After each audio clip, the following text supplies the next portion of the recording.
ত্রয়োদশ জাতীয় নির্বাচনের আনুষ্ঠানিক প্রচারণার শেষ দিন আজ।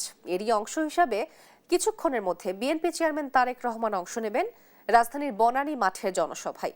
এরই মাঝে সভাস্থলে ঢল নেমেছে নেতাকর্মীদের। মঞ্চে বক্তব্য রাখছেন বিভিন্ন পর্যায়ের নেতারা। বনানী মাঠের পথসভা শেষে পর্যায়ক্রমে ঢাকা 10 আসনে কলাবাগান খেলার মাঠ, ঢাকা 8 আসনের পীর জঙ্গি বাজার রোড, ঢাকা 9 আসনের বাসাবো তরুণ সংঘ মাঠ, ঢাকা 5 আসনের যাত্রাবাড়ি শহীদ ফারুক রোড, ঢাকা 4 আসনের জুরাইন দয়াগঞ্জ রোড,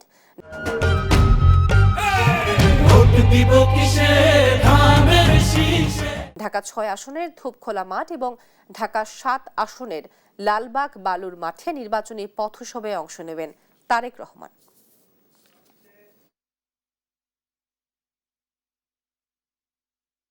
সুশাসন, জবাবদিহিতা এবং দুর্নীতিকে নিয়ন্ত্রণ করে দুর্নীতিকে জিরো পর্যায়ে এনে আগামীর বাংলাদেশকে উনি গড়বেন এবং এই বাংলাদেশ হবে সবার বাংলাদেশ। যারা মাটি মানুষের কাজ করে সবাই মিলে আমরা এই দেশটাকে সুন্দরভাবে গড়তে চাই, এটাই আমাদের প্রত্যাশা।